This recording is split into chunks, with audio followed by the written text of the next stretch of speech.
And finally, I would also like to welcome and thank our members for your support and participation. If any of you in the audience are not yet members and you do enjoy this morning's program, we hope that you will consider joining us. Our next program is coming up on August 26th. It is an evening at the 49ers camp with Jed York, the President and CEO of the San Francisco 49ers. He will be talking about technology, the future of technology in sports, innovations in the new stadium, and much more. The attendees of this program will also have an opportunity to watch the 49ers practice, and I'm told if Coach Singletary does not engage them in a nutcracker exercise, that they will also come over and socialize with our attendees. This will be a members-only event. And my last announcement, if you are going to be tweeting this morning, please use #Churchill Club so that everyone can follow along. And you can also check in on Foursquare at Churchill Club at Fenwick and West. And so now I'm very pleased to introduce Tracy Lefteroff. Tracy is the Global Managing Partner for Life Sciences at PwC, and he leads the charge to provide services to life sciences companies worldwide. Recently, he's been involved in some very significant M&A activity. He is certainly well qualified to lead our panel discussion this morning, and we're very much looking forward to the fresh perspectives and insights that he and our panel will deliver to us this morning. So please join me in welcoming Tracy Lefteroff. Thank you, Karen. I think we're got a stellar panel this morning to talk about a topic that has been in the news very frequently over the last year and a half, healthcare reform. And before we get started, let me just introduce the panel. Well, first, immediately here on my left is David Gollaher, who is the CEO of the California Healthcare Institute, which is a nonprofit organization that promotes and lobbies for the life sciences industry in California, a very worthwhile organization in our space, in our industry. And then we have Paul Tang, who is with the Palo Alto Medical Foundation, and Paul is really a healthcare information technology expert and is in charge of all the IT systems at Palo Alto Medical Foundation, which is also somebody that's going to be impacted by this legislation. And then we have Tom Novelli from the Medical Device Manufacturers Association, which is a nonprofit group that basically is an industry organization for small, medium, and large medical device companies. And so we welcome all three of you. We appreciate the time that you donated to this cause to examine this topic. And to kick it off, I'd like to ask each of the panels, maybe we could start with David and Paul and Tom, to just give us a general, personal viewpoint of, the healthcare reform legislation, and then we'll dive into some more specifics about the legislation, but just like your general views of what you think of the bill and its impact. David. So I have an ambivalent view of the bill in the sense that I think that it took on one very important thing, which is expanding coverage to most U.S. citizens in a country as rich as ours with 50 million people without insurance. That's something that certainly needs to be addressed on the level of a social issue. By the same token, though, the bill never really addressed the underlying structural problems in American medicine, the main drivers of cost. So my worry is that those will have to be addressed sometime during the next few years, and it may happen in a much less thoughtful and much more reactive way. So I'm concerned that the bill doesn't address the underlying cost problems in American medicine, particularly in the Medicare program. I also view that it's clear it was an insurance reform bill and not a overall health reform bill. But I think accomplishing that was a huge accomplishment, certainly politically, and puts us on the track to full comprehensive health reform. As David said, really addressing one of our biggest deficits in health policy in this country and helping us to catch up with the other developed countries in the world is to deal with the problems of insurance. I do think it starts to address the cost problem in a very important way. So one, on insurance, there was an Institute of Medicine report talking about uninsurance and as a shared destiny. It truly is. So one, from an overall societal cost point of view, not having access, not having insurance causes increased costs down the road. You don't have access to preventive services, you don't get care on an ongoing basis, so you can prevent some of the complications. So that's a net loss to society. The other way it impacts all of us is that in a shared destiny way, there's cost shifting that has to go to pay for this. So that's another important point. The part that's not probably talked about a lot is the Massachusetts experiment with this, when they started years ago, and the results. So none of us, I think, in healthcare think that we have a good design. It's a poor design. It has perversity through and through, and it's just not going to allow people to move forward. So by shining a brighter light, and what I mean is by increasing coverage and having more demand, more people have access, we will shine a brighter light on the perversity of the current system. That, I think, in itself will bring the crisis, bring the U.S. into crisis mode sooner than would have otherwise have happened. So I think actually, one, politically, this was the only thing that could be accomplished. It's one of the grand goals to have universal coverage, and it will bring, I think, the true reform closer in. Another thing that we'll probably talk about later is we actually have a sequence of events. So the Recovery Act in 2009, a huge section of that was called high tech, and that really incent people to accelerate the placing of the appropriate infrastructure, the electronic infrastructure, the information infrastructure into place. We can't do the reform, can't even start the reform before that electronic infrastructure takes place. So for a number of reasons, I think this was a very important and very concrete step in the right direction. Tom? Sure. Well, this really started on an upward incline.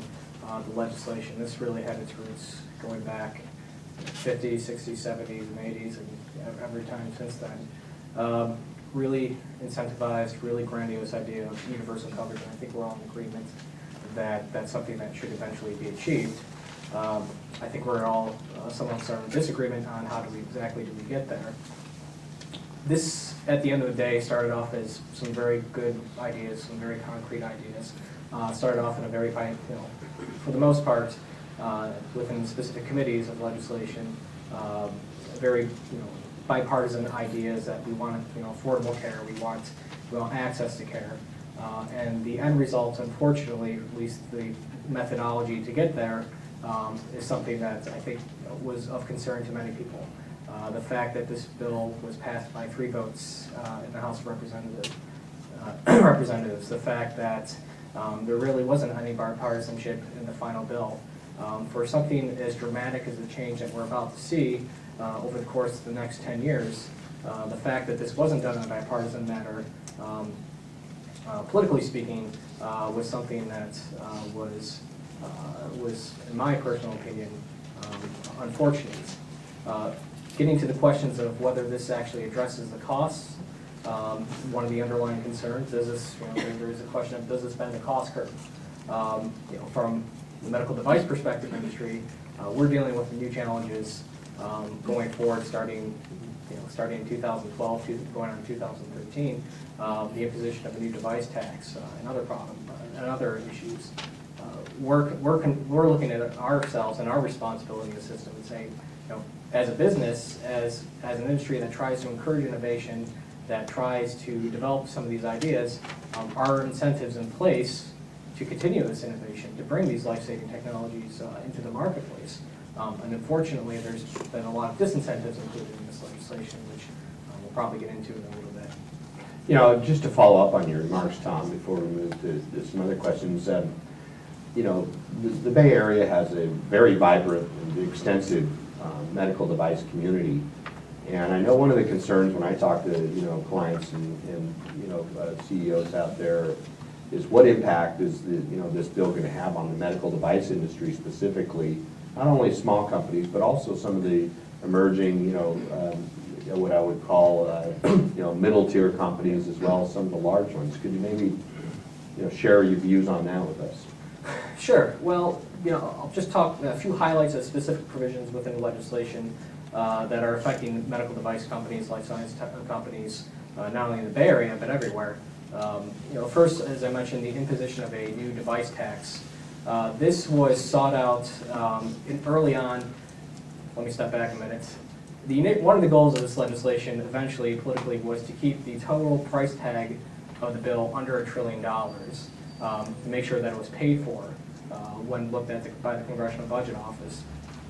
So one of the pay-fors that they suggested was a $40 billion device tax, or in the initial phase, it was actually a fee to be assessed based on your market, based on the share of your markets for your specific device. Say you're in orthopedics, you have X% of the marketplace, you will pay a fee for this much per year in order to help fund healthcare reform. And the initial rationale behind this was that, well, you're going to have increased beneficiaries using your products, therefore this will be a wash. You might have to pay a little bit more than you would, but at the end of the day, you'll be benefiting. And we're sitting to ourselves, we're asking our member companies, does this make sense? Are you going to have this windfall? Do you think you're going to have this windfall profit margin or what have you? They looked at states like Massachusetts where there's near universal coverage, and we haven't really seen much of an uptake within that system. We hope it's better if this is what we're going to be forced to deal with. But you have to look at the actual diversity of the medical device market, and I think this is where really legislators lost sight in crafting this legislation. For instance, we had one of our companies who makes external cardiac defibrillators. You go into a hospital, or you go into, you see them in airports, and if you suddenly go into cardiac arrest, you have to get zapped. And we had one of our member companies saying, how is this going to benefit us? This windfall of new patients. And they went into their legislator's office and looked them straight in the eye and said, honestly, do we think that the cases of sudden cardiac arrest are going to increase because of this legislation? If an uninsured, It's possible. it might be possible, but if you're a 50-year-old man who's uninsured and and you go into a hospital with cardiac arrest, you will receive treatment. The question was, how do you redistribute the resources that hospitals expend for that uninsured care? I mean, those capital equipment purchases are still being made regardless. So this idea that there's going to be a windfall profit doesn't necessarily add up. So after kind of months of going back and forth, what happened was what was included in the original Senate legislation and what was ultimately passed by the House was an excise tax of 2.3%. Not based on profit, but based on total revenue. So within the life science industry, you can be a kind of a small company and have $75 million to $100 million in annual revenue and still not be profitable. Because keep in mind, it takes a significant amount of resources from venture capital, from other equity firms to bring your product to the market. So we have companies that, quite honestly, are $90 million in annual revenue, still are not profitable yet. But are going to be paying a 2.3% excise tax starting in 2013. And they're looking to themselves, and along with other factors that they have dealing with the FDA and other issues, where's the incentive to innovate right now? If we're going to be paying out more in taxes on this, for the specific excise tax for healthcare reform, if we're dealing with these challenges we have now at the FDA, where's our incentive to innovate? And the medical device industry in this country one of the few that's actually to be considered manufacturing that still is growing, that still is something that's very uniquely American. It's one of the few industries where we actually have a net positive trade export of $5.2 billion per year. So at the end of the day, we were stuck with a 2.3% excise tax, no provisions for exemptions for smaller companies, and that was probably one of the critical areas. One of the other issues, and this is something that was kind of partial to me, because I used to work in the U.S. Senate on the Finance Committee for Chuck Grassley, and during my time there, I did investigations into kind of company interactions with medical device companies and physicians, pharmaceutical companies and physicians, and what we did was create legislation at the time that would require the disclosure of payments made by manufacturers to physicians. Because you go into a doctor's office and you see the cups with pharmaceutical labels on it and everything else, and while you can come to your own conclusions on whether or not these types of gifts or whatnot lead to an inducement of prescribing habits. What the legislation now creates is that any payments, most payments that are made by manufacturers to physicians, whether for consulting purposes, whether for training purposes, etc., do have to be reported in a new federal database. Now, the only problem with this, at least we saw, is that the threshold level, for a medical device manufacturer to describe or to consult with, a physician who's helping develop the product, because they oftentimes have the most know-how. You can fly a physician out to your facility, you can train them how to use your product, all at fair market value, nothing really extraordinary. But this will have to be; those types of payments will have to be reported. The threshold level, however, is set so low that you're going to get a lot of static noise at the end of the day. For instance, any payment over $10 or $10 or more has to be reported. So if you take a doctor out to talk about a product and he has a very big triple mocha frappuccino and it exceeds $10, that will have to be reported. And patients can go in and they can look up their doctor and they can see, this is what my doctor has been receiving. And I think from the doctor's perspective, at least some of the ones we've talked to, they're worried about patients drawing the wrong conclusions about what could have been an educational information session about their product.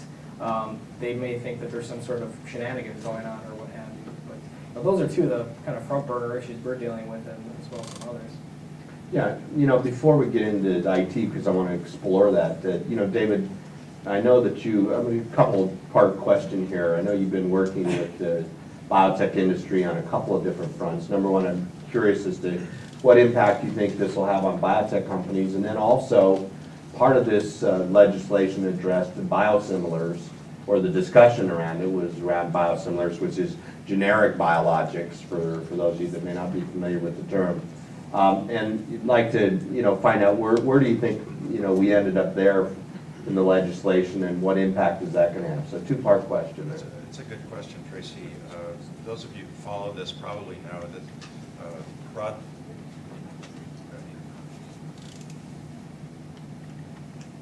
Is this better? Yes. This work? There you go. Okay, thank you. The pharmaceutical industry, through their trade association, Pharma, actually supported the bill. And according to the New York Times and other sources, that probably cost the pharma CEO his job. They have a new CEO now. One of the things that the pharmaceutical industry put on the table early on was $80 billion in discounts over a 10-year period that would do a number of things. For example, close the so-called donut hole in the Medicare prescription drug benefit. But by and large, I think if you talk to both pharma and to bio, you see fairly broad support for what was in the legislation. I think there was the thought that the markets would expand to some degree and that there would be more coverage.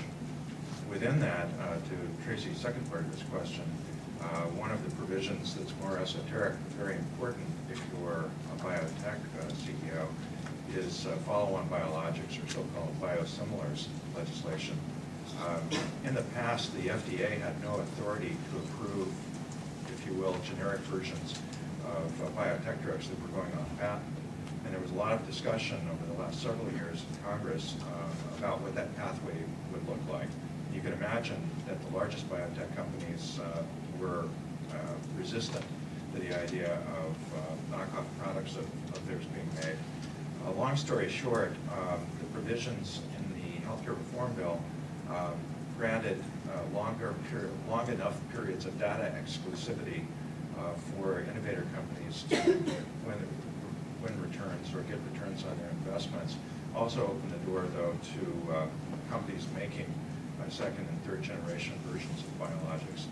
I think overall the industry felt it was a victory and served both the goals of creating generic versions of these expensive drugs and preserving incentives that were adequate for new investment. Great, thanks.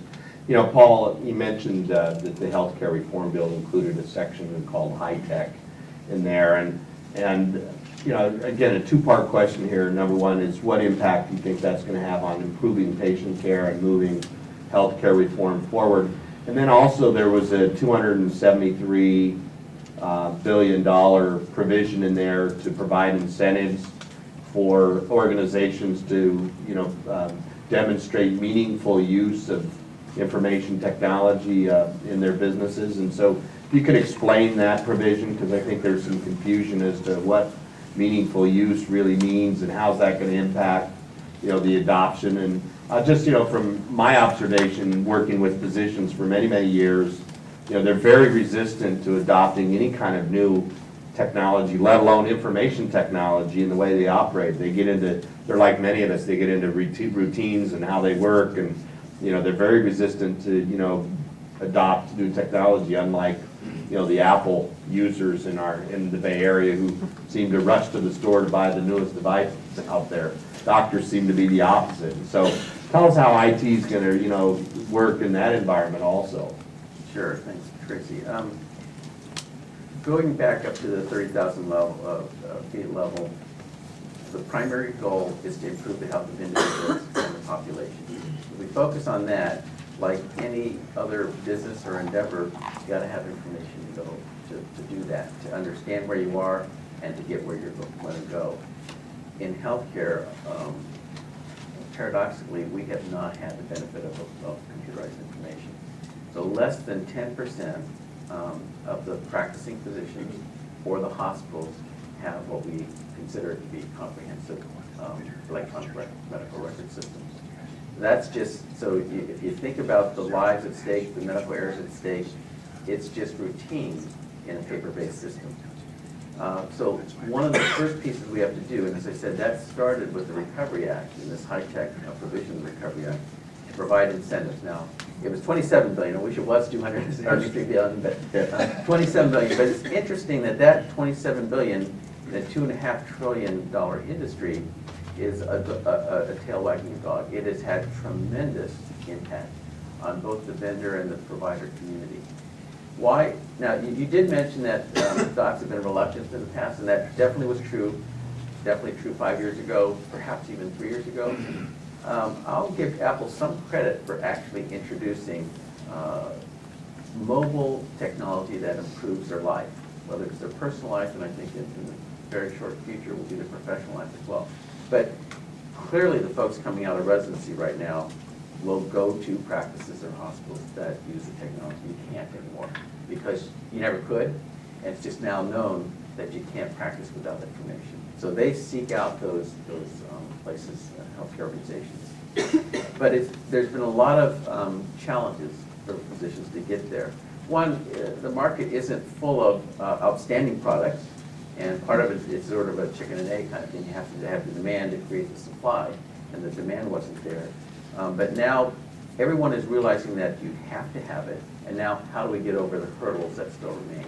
So there's the challenge of the products, there's the challenge of the workforce to implement these products and to train physicians and clinical staff to use them and to get the meaningful use out of it. So what's meant there is there's this incentive program, and it is not a cash for clunkers program. In other words, you don't have to do one act and collect your money. You might think, well, this has to do with software, and you say, well, why don't you just buy the software, install it, here's your money to do that. This was a smart move by Congress to say, no, you don't get it if you just buy the software. You have to meaningfully use the software. And that's where the tail wagging the dog comes in. So our goal, the administration's goal, the Congress's goal, was to get better outcomes for the population. And to do that, they felt you needed these information technology tools. So to qualify for the incentive, you had to install it and derive benefits that can be proven on your population of patients. So some of the things you have to measure and report, currently it's a measure and report kind of thing. In the future, so it's a program that extends out through 2015 and beyond. But you must, by the end of this program, so there'll be threshold criteria that become more stringent over time, you must actually, we anticipate you'll be asked to show that you record and improve the health status of the communities you serve. That's never been done before. We've been paid on transactions. We've never been paid on results. So that's where I think we're going, and the fact that the criteria for collecting this financial incentive for installing and adopting and meaningfully using these systems, I think points us in the right direction for achieving results that mean something to individuals in the population. Great, great. You know, Tom, you know, one of the things about the medical device industry is it's heavily dependent on venture capital, you know, for company formation and bringing these products to market. You know, in your opinion, you know, what impact is this going to have on the venture capital industry, which is, you know, very, you know, vibrant part of the economy here in Silicon Valley. In fact, over half the venture firms in the United States are located within, you know, 10-mile radius here. So yeah, a lot of our member companies too. We tend to think of the interaction between medical technology companies, medical device companies, and venture capitalists as kind of existing in this innovation ecosystem where, you know, you have, on one hand, you have, you know, one part of the equation is, you know, the rules, the regulations, the laws that govern, you know, pretty much everything. The other is the ideas that are coming out from, whether it's spinning off from tech transfer, whether it's a former engineer at Medtronic or a large company that's coming up with an idea, or just, for instance, maybe a mechanical engineer who comes up with a really innovative design for a new product. And venture capitalists are kind of, I don't want to say the gatekeepers, but they're looking at all these factors. They're looking at the environment, they're looking at the climate and saying, does it make sense for me to invest in this potential opportunity, and will there be a positive ROI on that investment? So they're looking, you know, they look at the products, for instance, medical technologies, intellectual property. We'll look at, you know, the pending legislation. Is that a favorable environment? If this product is infringed upon, is it going to affect potential damages awarded on this project? They're looking at the FDA right now. They're saying, is the regulatory pathway clear? Is it predictable? Do we know whether or not it makes sense? Now, they're also looking at healthcare reform and the impact on that. And they're looking at a couple different features. Number one, they're looking at the medical device tax. You know, while it's not scheduled to go into effect until 2013, there's still uncertainty in whether, you know, there's going to be a push for a small business provision included, whether there's going to be a complete repeal of the actual device tax, which is less likely than a slight modification to it. They're looking at issues like comparative effectiveness research, and for those of you who may not be familiar with that, you know, the kind of 30,000-foot overview is that, you know, we want to look at what technologies work best. We want to look at what treatments work best. For instance, for hypertension, what works best? Is it a strict regimen of drugs? Is it lifestyle changes? Is it potentially a medical device? And I say that because we have a medical device that's looking to treat hypertension for those who cannot control it. And that's really, I would say, one of the big uncertainties right now in the venture community with regard to healthcare reform is, you know, we have better understanding what the device tax, you know, could be. There's a lot more uncertainty on the actual comparative effectiveness research. They're asking questions about, you know, how are these studies going to be ultimately designed? Are the comparative effectiveness studies going to be looking at drugs versus devices? Are they going to be looking at drugs versus drugs? Are they going to be looking at drugs versus lifestyle changes? For instance, one of the practical issues I think with a medical technology is, you know, if, say, a comparative effectiveness study takes about 3 years to complete, gathering data from, you know, post-market studies, et cetera, what happens is the average lifespan of a medical device is about 18 months on average, give or take. And by the time some of these comparative effectiveness studies are done, you know, that medical device, that generation of the medical device may be not obsolete, but may not be as effective as the next iteration. And whenever I've talked to people up on the Hill, and I always, you know, I'll whip out the iPhone and say, you know, my iPhone 3G is a lot slower than the iPhone 4G, and I got this 12 months ago. So are you going to look at effectiveness of, you know, of the iPhone 3G, even though there's a more advanced version available? That seems to kind of resonate with them a little better than trying to explain a medical device. But at the end of the day, those are some of the hard questions that venture capitalists are looking at right now. And it's really impacting their decision. We've seen the venture community kind of step away from the industry slightly, actually rather significantly, over the last year and a half. And that's really, obviously, the overall economic climate, but also looking at some of the uncertainties of healthcare reform and more recently also the FDA. Yeah, great, Tom.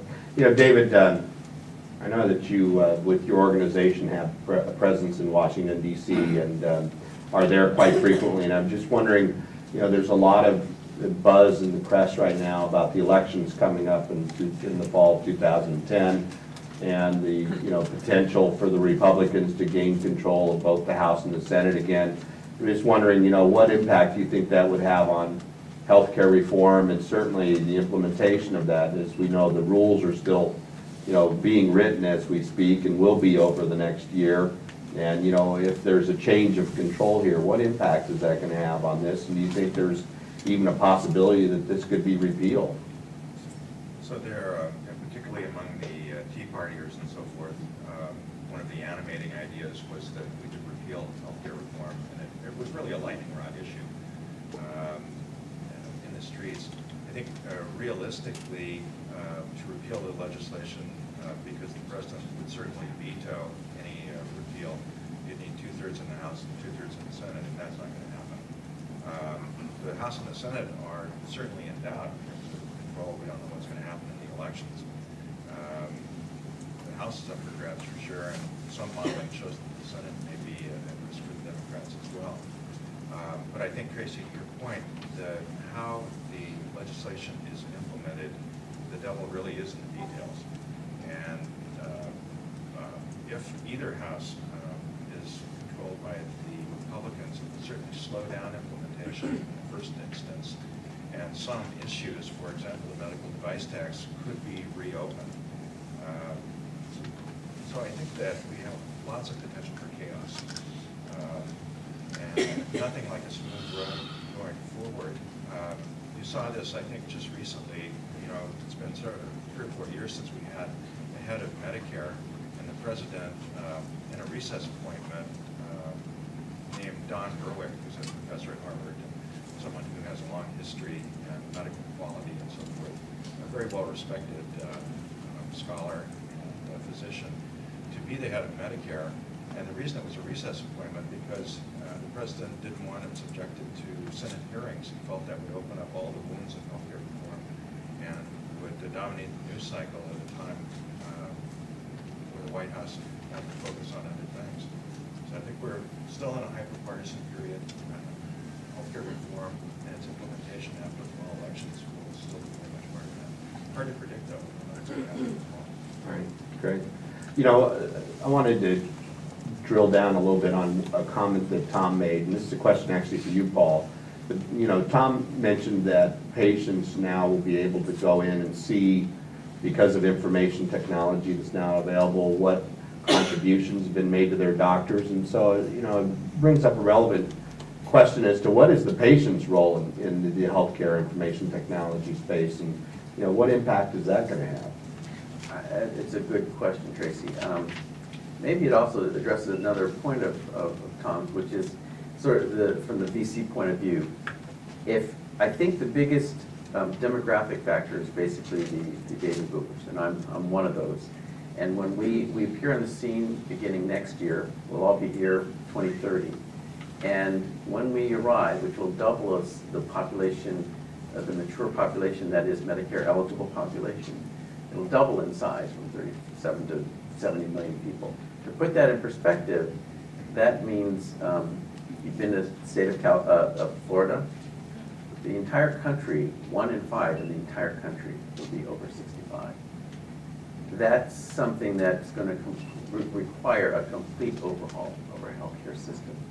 And I don't think any amount of money coming out of the sky will allow us to use our current way, current methods, current paradigm model of delivering care to address this population, which some of us are part of.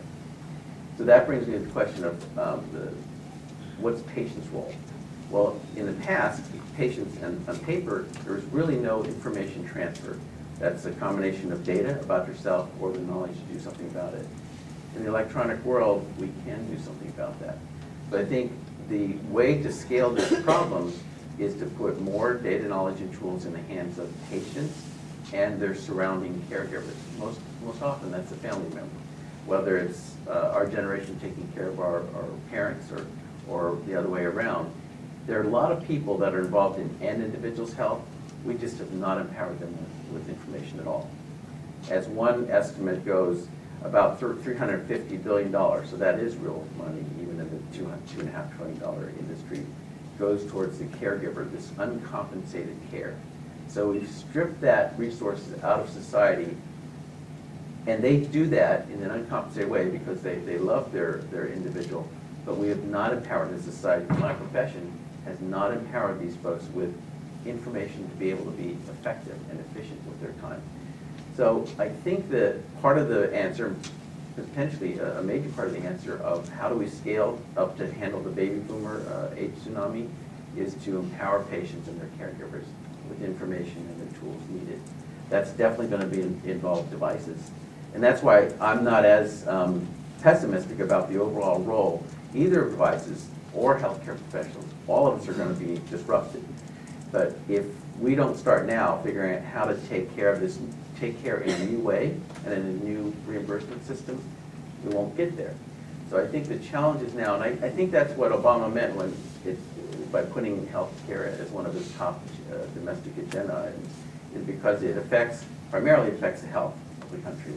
It also affects the economy. And right now we do not have a way, we don't have a public policy that directs us and all the resources in the United States in the direction that's going to solve this problem. I think we have a way to start shifting the policy directions, and I think the resourcefulness of the U.S. will follow.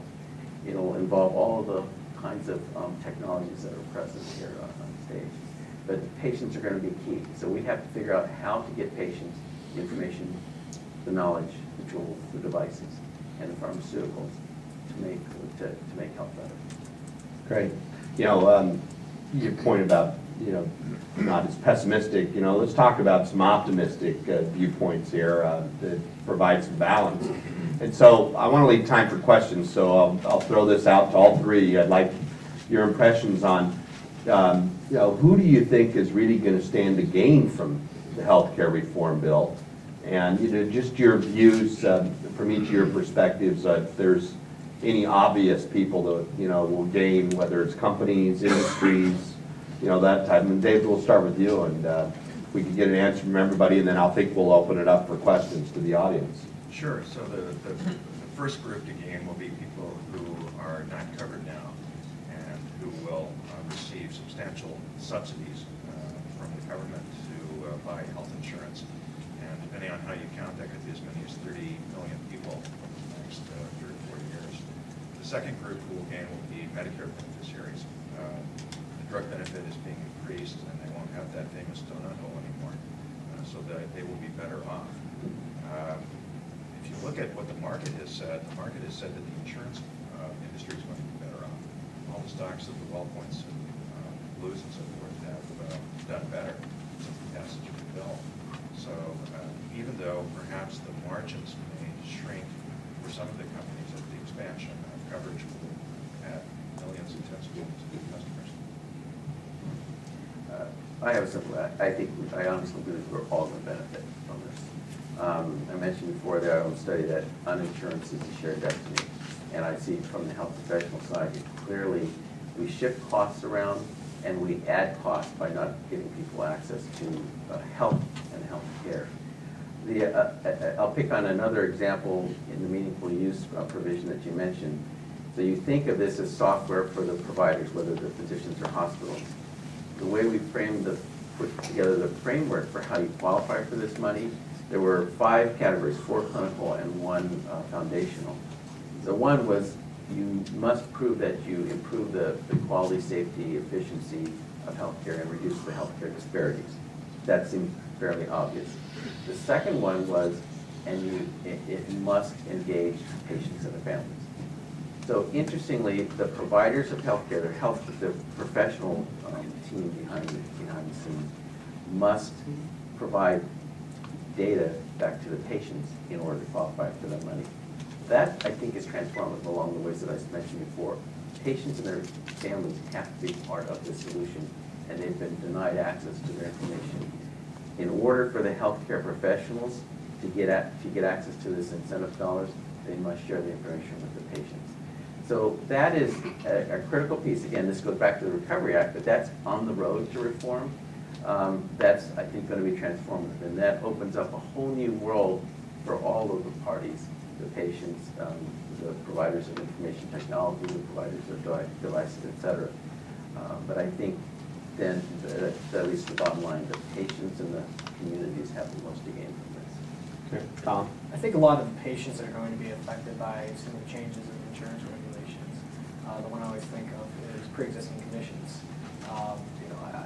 That was a setback for a lot of, for me personally with a lot of my family, but also a good portion of the population that were affected by these kind of draconian rules and regulations that were implemented by the insurance providers. But again, I think having 30 million more on the rolls, having 30 million more people have access to healthcare cannot be viewed as anything but optimistic. Great. Well, we'd like to, open it up to questions to the audience. I know there's a number. We'll start right here. Right up here in front. Thanks again. A question for, I guess, Dr. Tang. You said a couple of times that the patients and their personal caregivers need to have access to information. And Tracy, you said very rightly that physicians, at least, not the grand hospitals, but the physicians, small practices, are absolutely legals in information system.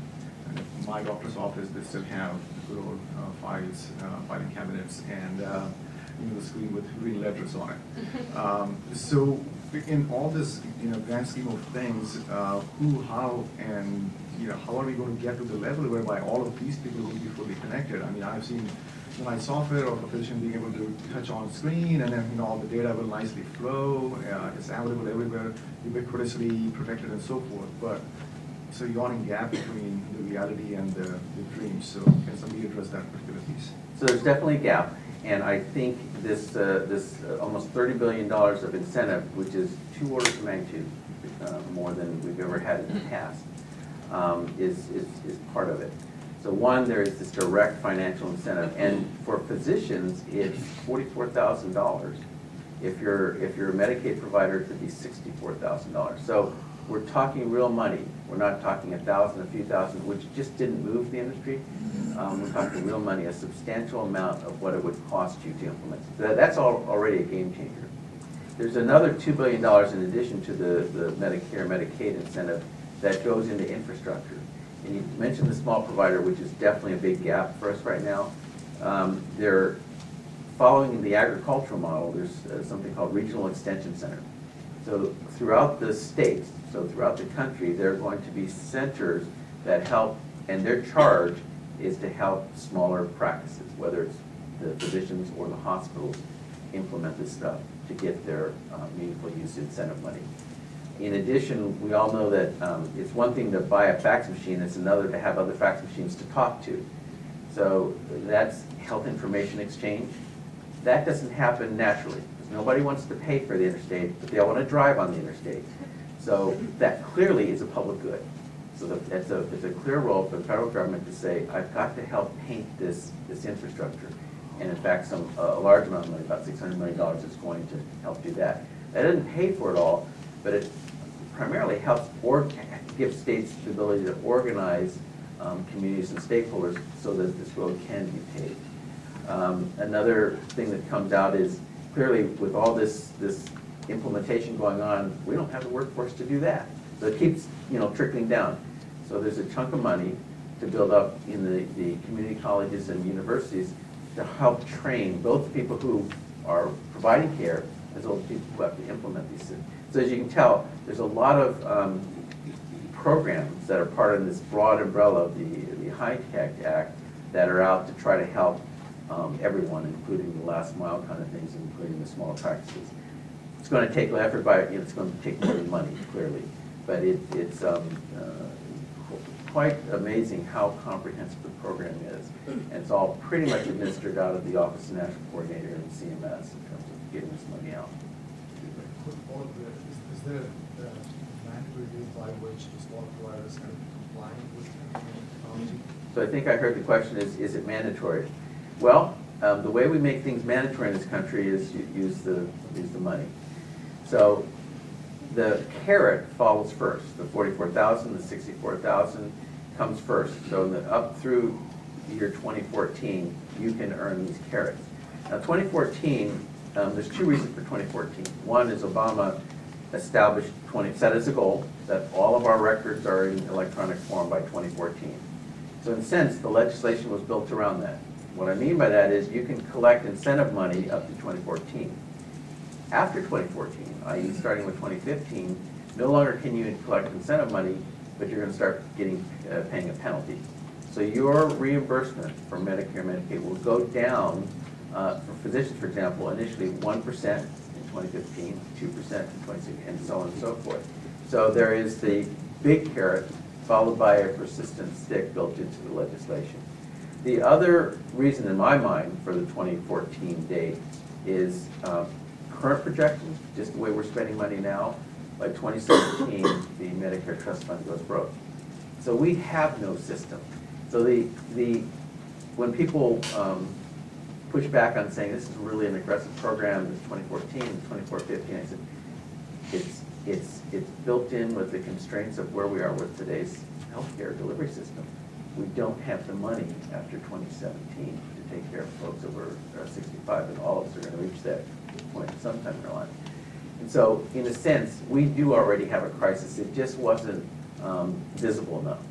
So the legislation is actually helping to say, okay, we have this, we're going to put in the carrots and sticks to try to move people faster. So I hope that addresses your question. Next question. Yeah, this is a related question. The meaningful use in final documents just came out. They were considered too much, too fast. You talked about why it has to be that way, but it's a two-part question. First off, what has changed that you think makes it more doable? I know that CMS listened to lots of the feedback that a number of us gave, but what do you think is the most important change in that? And then the second is, can you comment on what the government infrastructure is going to be needed to actually audit and measure and monitor meaningful use, because it is kind of groundbreaking in the IT world to measure results and not just effort. Good questions. So first, the too much too fast. It's like complaining about life is just too fast. So in a sense, we have this baby boomer generation coming. We have the financial collapse of the ways we pay for it in current time. That's life dictating to us. We have a problem, we have to solve it. The great part about this country is we not only have the resource, but we have the resourcefulness to solve this, I believe. So I think we can, once we get our final rule, now that we have the rule, now that we understand the facts, we just have to go deal with it, and I think we can. What changed from between the NPRM, the Notice of Proposed Rulemaking, and the final rule? A lot. Interesting enough, the matrix, so I served as the chair of the Meaningful Use Work Group and the vice chair of the faculty committee called HIT Policy Committee that advises HHS. And the framework that I described, putting the health outcomes first, survived, I think, in great form, and the objectives survived. What changed, and I think appropriately so, is that they added flexibility. And the biggest flexibility is, it used to be an all or nothing. You had to do all of these things, or you got no money. Now they do arrange, they call it a menu set. So there's some things everybody has to do, and there's some things you get to make a choice, at least in, quote, stage one. They signal that in stage 2, which is 2 years, in 2013, then you'll have to fill out the rest of that menu. So I think the biggest thing is to, one, lower the threshold. So just to explain, if you had a set of objectives, you had to meet that at 10 or 20 or 30%. Before it was 80%. They backed out down on the threshold, and they also came up with this menu selection set. So I think those are important differences from the NPRM, and that helps people, give people a bit more time. But I think the clock we're racing against is the 2017, not just the legislation. Next question. Hi, I have sort of a three-headed question about privacy and security. what is the key concept in getting around whatever assumption there might be that the kind of widespread national access that is implied in a data exchange is not a complete trade-off with privacy and security? Number two is, I hope it's not too pessimistic to say that there's going to be a huge data leak at some point, just because that seems to be the way of the world. Is there any way to anticipate what the impact of that will be politically and policy-wise when it's on Good Morning America and people are freaking out about their sex habits being exposed to I don't know who, and or their DNA or whatever it is. And number three is how does this play into behavioral targeting? There's got to be an enormous incentive on the part of all sorts of providers to send me personalized messages about my performance in bed last night, and a great deal of information available to them. And again, that's maybe related to the other question about the data breach. Okay, so I think unless he produces something, we're not going to know about your performance in bed. So just take care of question 3 first. Privacy and security is of the 5 categories I mentioned. I said 4 clinical and 1 foundational. That's the foundational one. Nothing will move, nothing will improve if we don't have trust on both the patient side and the provider side. So, in fact, there's currently a work group we call the Tiger Team working on privacy and security just to handle some of these tough, challenging, but foundational issues that you raise. So clearly, when it goes out of paper, now interestingly enough, so when it leaves paper and goes electronic, yes, it can be distributed. By the way, the number 1 reason why it would be useful to have it distributed is because you'd actually like your data to follow you wherever you get care. So that's a good thing. But we have to watch out for the bad apples as well, as you point out. Interestingly, on paper, it just wasn't that secure. So an anecdote is on paper. So there was a university where somebody made a complaint about ambulance chasers. Basically, they were solicited by somebody because somebody obviously knew a piece of their medical record, a piece of their medical history.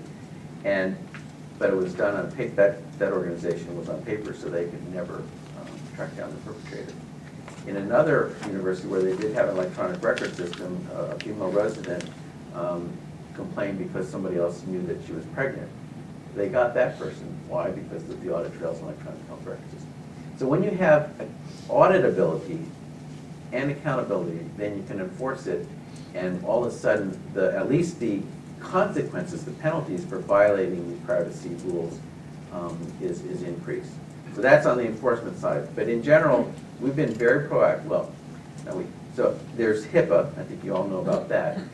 That legislation, I think, significantly increased the complexity and confusion, but it also significantly on net improved the privacy awareness of all of folks. Now you go into medical school thinking that you should watch out for people's privacy, but this really did raise the bar on that discussion. The HITECH Act actually increased the penalties and increased the reach of Hipaa in terms of who can the government go after when you violate someone's privacy. You saw that California actually increased that just in last year, and already their organizations have paid $500,000 in fines just in the first year alone. So the society is sensitive to this issue, and there are laws that help back up the catching people and enforcing and punishing people, and that has to be commensurate with our ability to exchange information. So you point out the risk. It's not, and people are clearly not ignoring this. And it's, as I said, there's a Tiger Team to deal with some of these new issues that didn't exist on paper. And how does this play into behavioral targeting of, I guess not just of patients, but of any intermediaries and any providers in the system as well? You're taking this, there's got to be a huge financial incentive to take more or less sensitive information, and I put it sort of jocularly, but this could apply to any sort of medically inferred or known medical condition. I think there has to be a huge incentive to target people with that sensitive information. So how does that issue play? Well, in Hipaa, the covered entity, so the issue with Hipaa, so this is the privacy law, or at least the privacy part of Hipaa, is that it only applies to 3 classes of organizations. individuals. One is the providers of care, you recognize them, physicians, hospitals, pharmacies, et cetera. Two, the payers for care, at least the intermediary payers, the insurance companies, because they have to get that to adjudicate the claim. And three, a group that it's called clearinghouse that sort of passes information in between. The important point of that is, and no other organization is covered. So the things that you were worried about, covered entities, people covered under Hipaa can't do. But if, and there are different ways, including the ways you answer surveys on the web, that other people can get sensitive information, those folks are not covered by HIPAA. So that's just a bit of a buyer beware kind of thing. But the providers are really covered quite well under the current legislation. Next question. My company actually has been approved to implement these small systems at the physicians. And it's interesting from what I can learn, the big guys, the Stanfords, the Kaisers, they've already pretty much are way down the trail. Somebody who's not big enough to have an IT person in their group it's pretty difficult just to get to that doctor, to get him to make a decision, even though there is this 44,000 and 64,000. I'm wondering, at the end of the day, how important are all of these small doctors, and is anybody actually keeping track of that piece? And has somebody figured out a way to get to the doctor who doesn't have time for his patients, let alone an IT situation?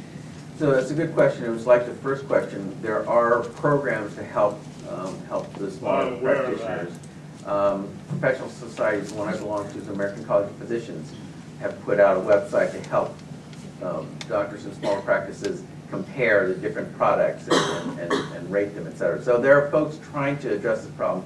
It's not easy, but there are things being done to try to help that.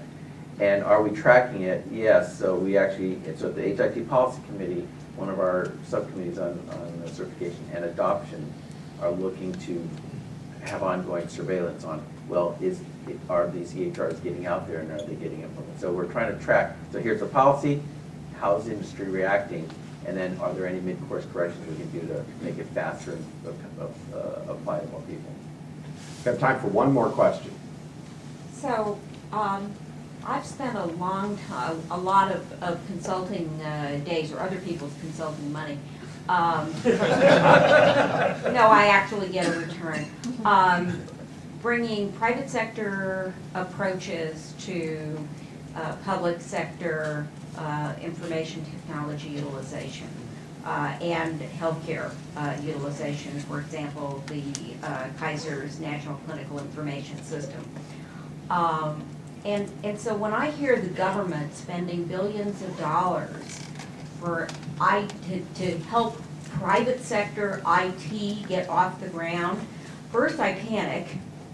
And then I say, why isn't the government, if you want, there are a plethora of online tools that small providers could, for $44,000, actually implement quite effectively. But why is the government not taking an approach similar to what banking and retail did in terms of the private sector developing the interconnections like electronic data exchanges? Why is it that the government feels with 900 systems at Social Security and Medicare today that do not talk to each other, are they the example we want to follow? So I want to make sure I clarify when I say we and in my role. So when I say we, I'm talking about the HIT Policy Committee largely. And that is a FACT committee, Federal Advisory Committee. We're not the government. We're set up by the statute to advise the government, and the government doesn't have to, they can listen to whatever they want or not listen to. So I just want to clarify that, so I'm not representing the government. I can give my personal opinion on what you said. One is, my personal opinion is we are one of the most behind in computerizing our healthcare system of all the developed countries. And we have a lot to show for it. In other words, we are way behind in our health status indicators. And I think the two may be related. So that, to me, says that we have a market failure. I also know from just whatever business you're in, you can't either measure or improve anything without the information. That seems like at face value, that's just a no-brainer. So clearly, if the market has failed, and one of the big reasons the market has failed is because this chicken and egg, nobody wants the system, so nobody's producing the appropriate system. And the $44,000, I think, addresses a big part of it. And the other programs I talked about. And finally, there may be 900 systems advertised. I'm almost positive 900 systems cannot help providers achieve meaningful use. That's a big thing. There's plenty of things you can download. Can you improve the health outcomes of the country or individuals? And the answer is no. And a lot of the things that have come down here, including certification criteria, I think will move us more in that direction. Well, I think this is a topic I know we can talk about for hours. I think there were a number of other questions that I know didn't get answered. I would encourage you, the panelists may be here for a few moments after the panel. If there's something that you would like to know, take advantage of that. I would like to thank the panel for the time that they've spent preparing and coming. And also thank the Churchill Club for providing the venue for meaningful discussion here about healthcare reform. Karen? Thank you, Tracy, very much, and thank you again to our panelists for sharing your perspectives and for stimulating a very good discussion. I'd like to thank our sponsors again, Wells Fargo Insurance Services, Wells Fargo Growth Technology Group, and of course our host, Fenwick & West. And thank all of you for coming. Have a wonderful morning.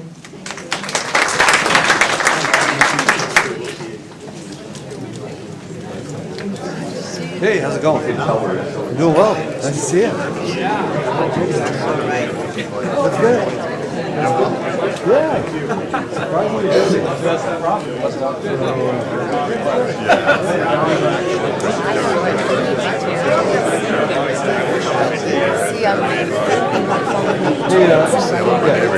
Hi, Tom White. How are you? You doing well? Wells Fargo. On the insurance side, yeah, I'm on the commercial insurance side. Thank you. What do you do? It's all commercial insurance, so I don't. Yeah, it's all. I see it's blinking. Yeah.